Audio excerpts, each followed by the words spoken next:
musenge kugira ngo mutajya mu moshya. Atandukana nabo umwanya ureshya n'ahaterwa ibuye, arapfukama arasenga ati data nubishaka ndetse iki gikombe ariko bye kuba uko nshaka ahubwo bibe uko ushaka. Marayika uvuye mu ijuru aramubonekera amwongerera imbaraga kuko yari ababaye bikabije. Asenga cyane n'ibyuya bye byari bimeze nk'ibitonyanga by'amaraso bitonyanga hasi. Amaze gusenga arahaguruka ajya ku bigishwa be, asanga basinzirijwe n'agahinda. Arababaza ati ikibashingirije ni iki? Nimubyuke musenge kugira ngo mutajya mu moshya. Amen. Kababwira Yesu Kristo yari afite igihe gito, yari afite imyaka 3 yonyine kugira ngo abwirize Isirayeli. Ariko ntabwo yabwirije Isirayeli gusa, kuko yagiye n'igice cy'Itiro n'i Sidoni naho yageze ajya kuhabwiriza. Yesu rero nasubiramo ibintu kabiri, ujye umenya ko atari imikino, sibyo? Navuga ngo ndababwira ukuri ko, akongera ati mwihane, akabyongera bwa kabiri, ujye umenya ko atari imikino. Hanyuma ni Bibiliya ni nini, umwigisha naza kabiri akakubwira ikintu, ujye umenya ko atari imikino. Ujye uha agaciro waje akakubwira ikintu aje kukubwira, kuko Imana batanze ingabo nyinshi zidapfa. Hejuru yavuze ngo musenge mutajya mu moshya, ariko twongera none na bwa kabiri abisubiramo hakiri na hafi.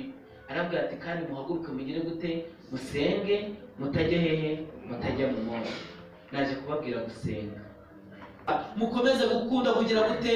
Guterana kwera. Ntabwo bavuze ngo mukunde gusenga kwera. Ibintu mwakoze mwahisemo neza, mwaje guterana kugira ngo mubone uko muzajya kugira gute? Mubone uko muzajya gusenga.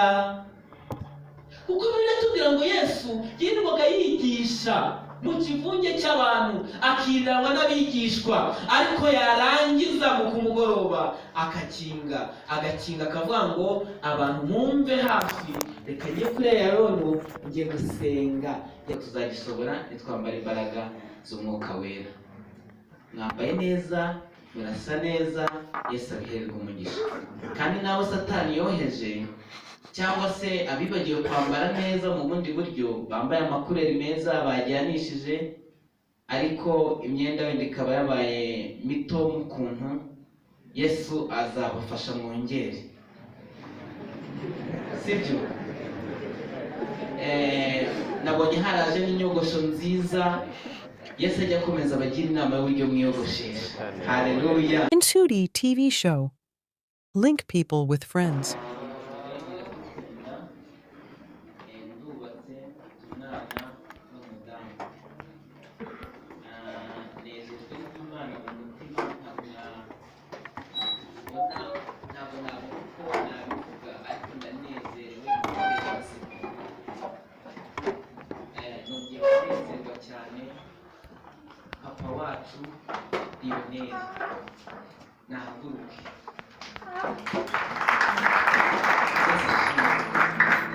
Munyihanganire impamvu muhagurukije, twakoranye umurimo w'Imana neza, atugira inama, turasenga, turahuza. Mbese kongera kumubona hano ndagira ngo mubereke, mbabwire ngo iyi ni zahabu mufite, yicarire mubyeyi, Yesu aguhumugisha. Nanjye urabona ko Imana yandinze kandi ndacyabirimo neza, kandi ndi kugenda nkura. Ni byiza abasepiye muri gusa neza. Twebwe tuba hano ntabwo twari tuzi kwambara nk'ukuntu mwambara. Nabonye protokole bambaye neza ku rwego rukomeye, ariko twuzuraga umwuka wera, twavuganaga n'Imana, twari tunezerewe mu mutima. Ibyo kwambara kenshi ntacyo byari bitubwiye, ariko nabo bifite icyo bibwiye nta kibazo. Ni igihe turi kugeramo, nubwo iki gihe kizatugezayo, ariko tuzagisobora nitwambara imbaraga z'umwuka wera. Mwambaye neza, murasa neza, Yesu abihererwa umugisha. Kandi nawe Satani yoheje cyangwa se abibagiwe kwambara neza mu bundi buryo, bambaye amakureri meza bajyanishije, ariko imyenda wenda ikaba yabaye mito mu kuntu, Yesu azabafasha mwongere, sibyo? Nabonye haraje n'inyogosho nziza. Yesu ajya akomeza abagira inama y'uburyo mwiyogoshesha. Haleluya! Kuko Yesu agira inama abanaziri b'Imana ntibiyogoshesha. Ikintu nshatse kuvuga simbabuje kwiyogoshesha, ahubwo bagira kondisiyo bagenderaho, ntabwo bagenda nk'uko ab'isi bagenda. Kandi n'abibagiwe kwambara imyambaro imwe n'imwe nabo Yesu ajya abibutsa muyambare nayo. Kuko hari abantu nabonye bibagiwe imyambaro imwe n'imwe, ariko Yesu nitumwegera azakomeza twibutsa. Hari ntangiye nabi murarakara, none se reka mbaye nk'urugero, tujye tuvugisha ukuri. Njye reka mbabwire, nta gikundiro nkeneye. Na kera kandi ntaragira umusore, ntabwo najyaga nkurura tansiyo z'abakobwa. Nari nzi ko Uwimana yangeneye nzamubona, nimubura nta cyaha nzaba mfite. Reba, uri umusore wuzuye umwuka wera, wibagiwe kwambara umukandara, iki gipesu kigacika, wabigenza ute? Urumva utabusebeje Yesu uri kubwira abantu? None se ntabwo ari byiza. Yesu aduhane umugisha rero. Ariko turabana neza. Reke dusangire ijambo ry'Imana dusanga mu gitabo cya mbere cy'Abami, ibice 18 umurongo wa 40 kugeza ku 46.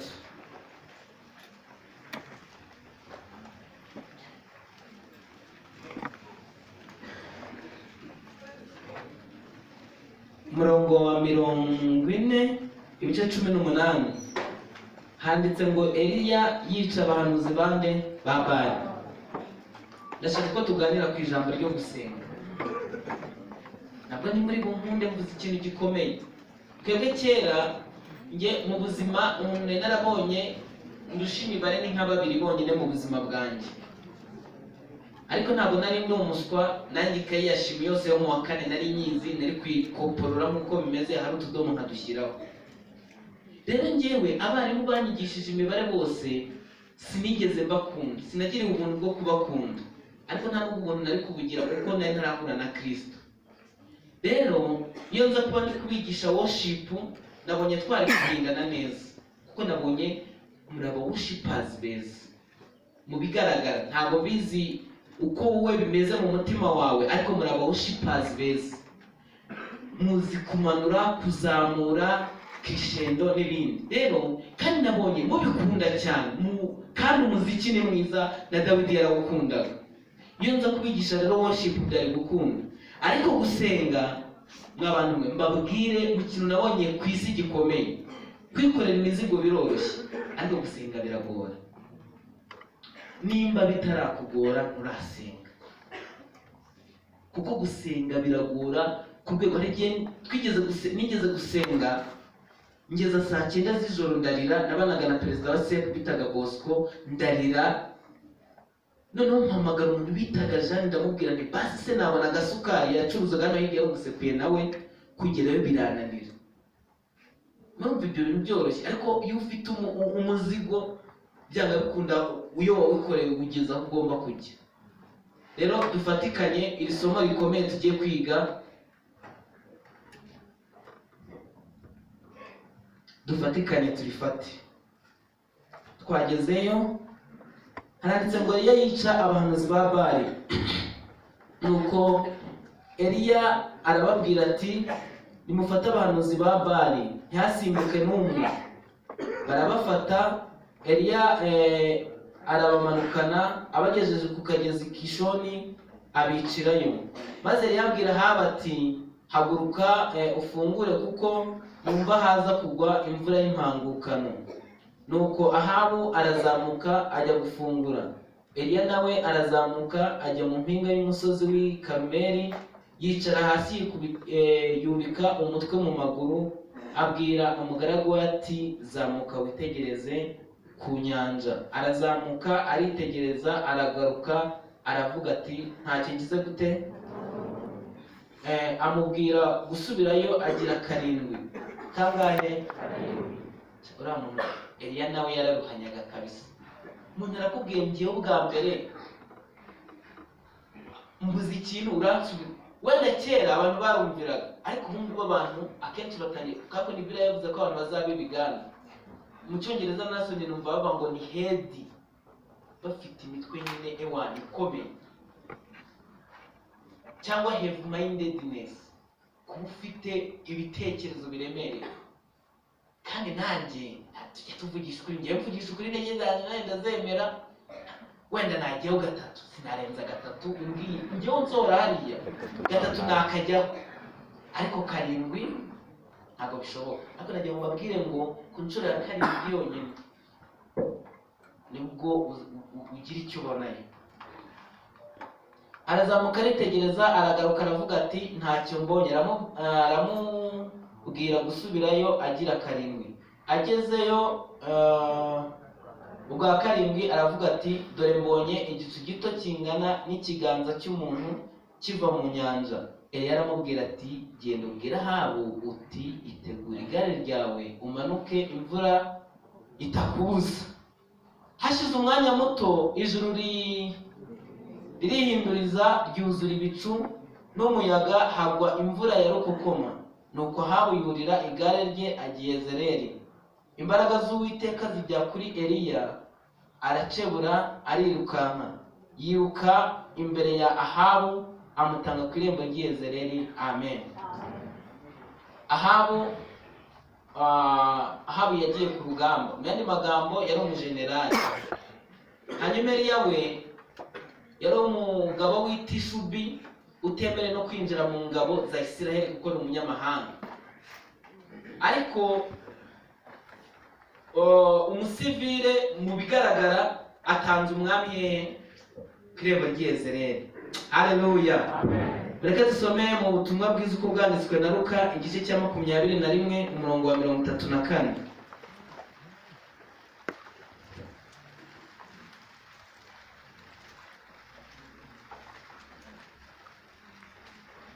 Yavuga ngo ku bantu badatari inshuti na Bibiliya ni urupapuro rwa 86 mu Isezerano Rishya. Kugira ngo twihute, ubutumwa bwiza uko bwanditswe na Luka igice cya 21 kuva ku murongo wa 34 kugeza ku wa 38. Ndeke dusome. Ariko mwirinde imitima yanyu yo kuremererwa n'ivutu no gusinda n'amaganya y'isi. Uwo munsi ukazabatungura, kuko uzatungura abantu bose bari mu isi yose umeze nk'umutego. Nuko rero mujye muba maso, musenge iminsi yose kugira ngo mubone kurokoka ibyo byose byenda kubaho no guhagarara imbere y'umwana w'umuntu. Iminsi yose yirirwaga mu rusengero yigisha, ariko bwakwira agasohoka akarara ku musozi witwa Elayono. Abantu bose bakazinduka mu gitondo bakajya aho ari mu rusengero kumwumva. Amen. Dusoreze noneho tuyikomeze mu gice cya 22, ariko rero kuri 39 naho hari ijambo riryoshye cyane rwose, mufashe tuhagere. N'ubundi ubutumwa bwiza uko bwanditswe naho ku gice 22 guhera ku murongo wa 39 kugeza ku wa 40 na kangahe na gatandatu. Dusome ijambo riravuze ngo arasohoka ajya ku musozi uhehe Elayono nk'uko yamenyereye. Abigishwa be baramukurikira. Agezeyo arababwira ati nimusenge kugira ngo mutajya. Hejuru ho bavuze ngo musenge kugira ngo murokoke. Hano baravuze ngo musenge kugira ngo mutajya mu moshya. Atandukana nabo umwanya ureshya n'ahaterwa ibuye. Arapfukama arasenga ati data nubishaka ndetse iki gikombe ariko bye kuko nshaka, ahubwo bibe uko ushaka. Marayika uvuye mu ijuru aramubonekera, amwongerera imbaraga kuko yarababaye bikabije. Asenga cyane, n'ibyuya bye byari bimeze nk'ibitonyanga by'amaraso bitonyanga hasi. Amaze gusenga arahaguruka ajya ku bigishwa be, asanga basinzirijwe n'agahinda. Arababaza ati ikibashingirije ni iki? Nimubyuke musenge kugira ngo mutajya mu moshya. Amen.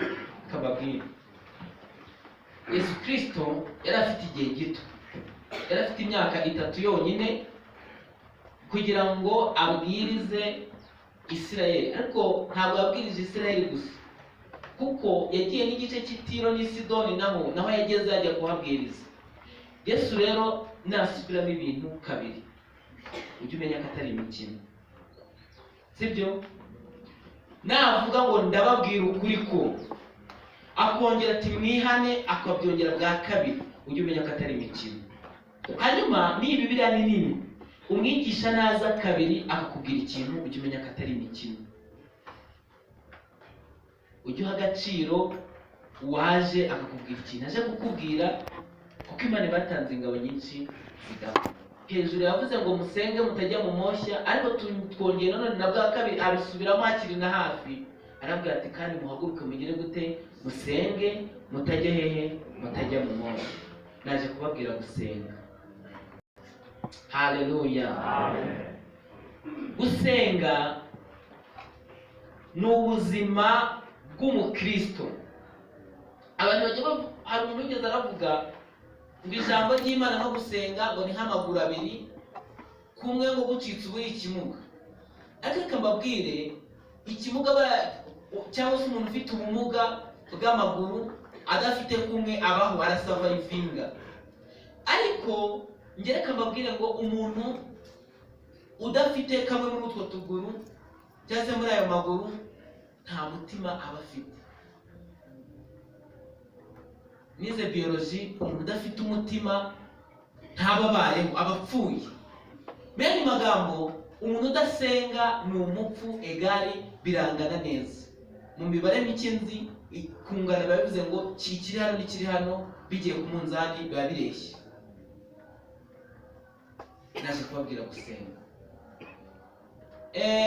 Gusenga ushobora kwibaza ngo ni iki? Abantu benshi baravuga ngo gusenga ni ugusaba, ariko ngenje kubihakana mbirengeho gato, mvuge ngo gusenga ni uguhumeka.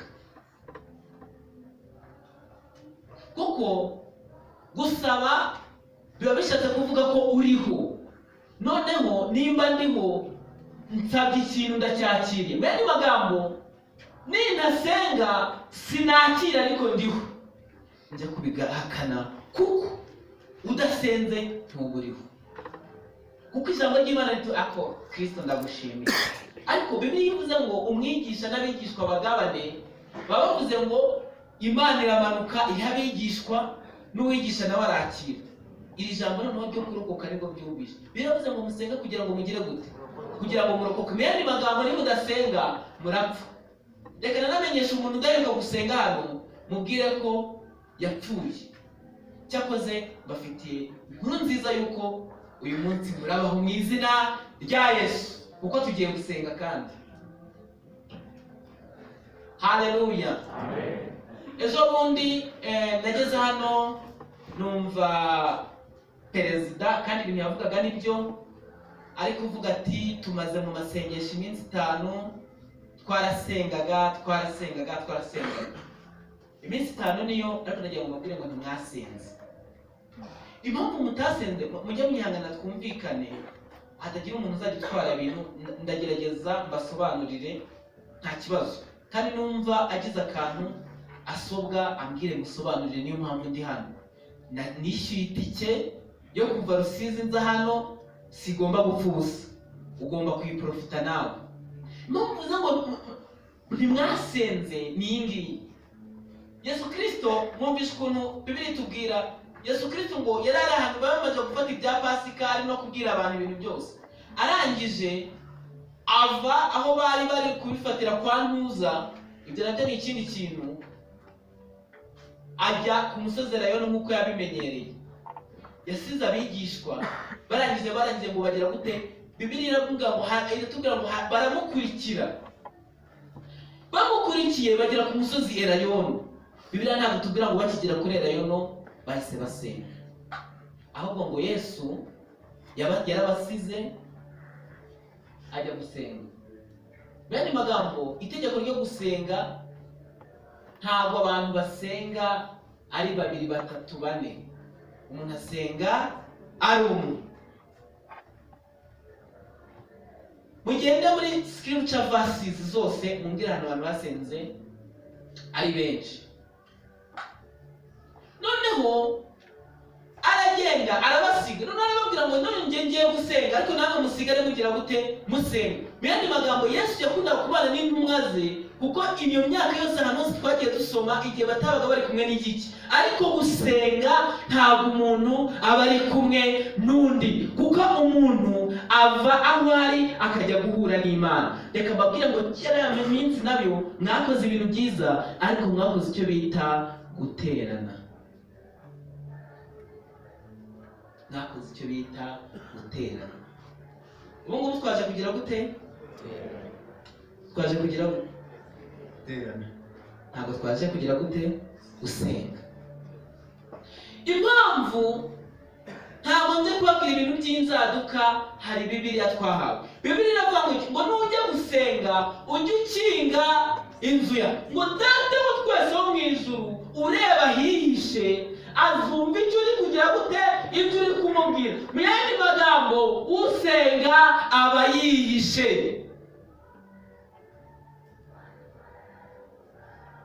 Iki gisirimba ngo ndagisengeramo, witubeshya. Kinga ntawe usengana n'abantu, kinga Data wa twese. Yumva se ko Data wa twese wo mu ijuru areba ibyihishe. Iyo Bibiliya ivuze ngo kinga, si usinjya kujya mu byinshi. Iyo Bibiliya ivuze ngo kinga, si ugukinga ino miryango. Oya. Twaba turi abana bato turi kumva gutyo. Iyo Bibiliya ivuze ngo kinga, ni ukuvuga ngo mayindi yawe, ibitekerezo, amaso yawe, ibyifuzo bivane hanze, byinjize muri Kristo, ahasigaye muvugane. Iyo rero muhuye muri abantu 4, 5, 6, umwe araza, mfite icyifuzo iki ngiki, akumva no guterana kw'itorero. Kandi Bibiliya yatubwiye ngo uko iyo minsi irushaho kubegera, mukomeze gukunda kugira gute, guterana kwera. Ntabwo bavuze ngo mukunde gusenga kwera. Ibintu mwakoze mwahisemo neza, mwaje guterana kugira ngo mubone uko muzajya kugira gute, mubone uko muzajya gusenga. Kuko Bibiliya tubwira ngo Yesu yirirwaga yigisha mu kivunge cy'abantu, akiriranywa n'abigishwa, ariko yarangiza mu kumugoroba agakinga akavuga ngo abantu mumve hafi, reka njye kuri Yarono njye gusenga. Yari yarabimenyere, niko Bibiliya yatubwiye, yari yaramenyereye gukinga. Nimvuga gukinga, twa tuntu twose tundi twose ugutekereza, twa WhatsApp udushyira ku murongo, ukajya kugira gute, ukajya gusenga. Kuko umuntu asenga ari umwe, akaganira n'Imana. Mbibutse ko na Yesu Kristo ajya gusubira mu ijuru, nasomye neza Bibiliya itubwira ko yasabiye abigishwa be ntibasenze. Yaravuze ngo ndabasabira. Abigishwa be bagize gute, bari aho ngaho. Haleluya. Amen. Erega na Bibiliya iravuga ngo munsanga ahantu hatagize gute, hatari abantu. Kandi Bibiliya ikatubwira ngo turi ishyanga ryera, ryashyizwe ku ruhande, set apart, kugira ngo tugaragaze ishimwe ryagize gute, ryaduhamagaye. Bene magambo rero ngo tubonye ko definisiyo umuntu asenga agize gute, ari umwe. None umuntu yeruka gusenga n'indi, ariko nta ntambara ngato muri Kristo. Mujye mubuhoka, ibintu mujye mubyoroshya, sibyo? Ubwo mbonye ko mudaheruka gusenga, mujye gusenga. Haleluya. Hanyuma ushobora kwibaza ngo umuntu usenga ninde? Twabyumvise kondisi hari n'imwe, ni ugukinga. Reka mbabwire, iyi si turimo ni isi igoye cyane. Njye nyireba ubwoba bukanyica, umutima ukanjye. Ni isi ufate telefone ugiye guhamagara umuntu, hakazamo ngo price z'imodoka ngo mu Rwanda ngo ziri cheaper than you can think. Abagoro nk'abagabo twebwe duhita tujya kubireba ngo ni nk'icyango ngo ibiciro n'ibicya kuruta uko bitekereza, ukajyaho ukareba. Ubwo ukajya kuri YouTube ugiye kureba ijambo ry'Imana ngo nange ibyo bakoze ngo basambane muri iri tiko, narabibonye. Ngo nimba ngo ntabireba ngo ibiki n'ibiki. Reka mbabwire gatoya, Satani ni umugome kandi azashya. Ibi bintu yabyubatse imyaka myinshi y'ubuzima bwe, arabyihanganira kugira ngo bizagere kuri twebwe, kuko bya bihe biruhije ni twebwe byasohoyeho. Ngenda bibona yestaye ibintu byose ku buryo uri ahangaha ukaba wakomunikatingana n'umuntu uri i Burayi ngo mukanasambana.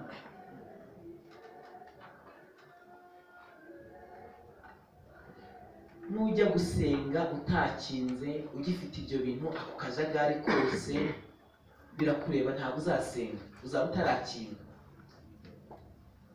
Haleluya.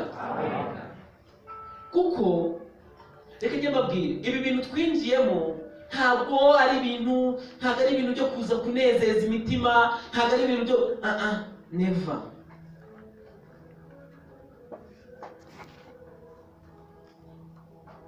Nagira ngo mbinginge bene data, ibi bintu turimo, TikTok ni menshi cyane, Instagram ni menshi. Cyakoze Instagram narayitsinze, sinjya nyikoresha. TikTok narayitsinze. YouTube nasibye account, Satani n'umugome, narasenze nsiba account ku munsi wa 27. Kuko iyo bumva ukuntu ari abagome, usiba account bakakubwira ngo ntabwo twizeye ko udashobora kuzagaruka, tuguhaye iminsi 30, n'ubu utaragaruka nibwo tuzagera gute tuzayisiga. Satani ni umugome. Abo mureke tuvugisha ukuri. Njyewe mu bintu nkunda kuvuga intege nke zanjye, kuko ari intege nke zanjye ziri nibizi Imana zigira gute zigaragara. Kandi nanjye mbatsenye Satani ku munsi wa 27 ubwo njye nari gusenga. Nibuka kuri Facebook naje ngiye kureba ibintu byarenze, ibintu by'indimi, gusoma cultures, amapoeme y'aba Harry Potter, zakisara pati mwese murabizi, ibintu byo hari umuco bita Igbo, abantu muri za Nigeria bikamanuka. Njya nkunda gusoma ibintu, noneho akavirusi ka Satani kanzamo karambwira bati usubira kuri Facebook kuko hari groupe twabagamo, ujye kureba izi quotes, uze kureba ibi bitekerezo bimanitse. Ndongera ndafungura kuri Facebook, ubwo ya minsi 27 ihindutse 0, ya procedure yo gusiba account yagize gute yararangiye. Kuba ndi kubibabwira ntabwo joking. We have no time for joking. Ntabwo tujye kujokinga, ntabwo ndi kubabwira intoza ntarakizwa. Najyaga njya ku ishuri, twajyaga tujya gutera inzenya, nanjye nari n'umukomedi, ukagenda ibintu by'umupfapfa gusa. Ariko ubu ngubu narabatuwe, nzavuga Kristo gusa, gishaka kizaba. Haleluya. Ubwo Facebook yo ariko ndataha isibo, kuko ijambo ry'Imana n'imbaraga zikomeye. Kandi ubu ngubu ntabwo ndi kubabwira ijambo ry'Imana, ndi kurya ijambo ry'Imana, ndataha n'isibo. Na YouTube rero ngo najyaga kureba ibyigisho n'ibyo, ariko mu minsi ishize nabwo nagezeho mbona hari impamvu ndi kujya mu tuganira ubuzima busanzwe tubamo, tuze gusenga. Bene data ndashaka dusenga. Ngiye kuri YouTube mpita mbona ukuntu muri USA bajya bakatira abantu amagambo ya nyuma bavuga bagiye gupfa. Handa my friend, haje ibintu ngo izo muri Florida, ngo uyu nguyu ukuntu bamukatiye ngo amagambo yavuze, ngo uyu nguyu hazi no remorse, ngo nta mu mutima we ntabwo noneho nanjye mbijyamo ndabireba koko. noneho bivaho bikajya noneho ukuntu ngo aba officers bagiye baseducinga ngo urumva bivuye mu gukatirwa bigeze muri seduction muri sex. Mwumve Satani ukuntu ari umugome. Cyakoze nagiyeyo nkora not interested ariko utasenze ibyo ntiwabishobora, biraryoha kuko iyo utari mu bihe byiza byo gusenga iby'isi birakuryohera.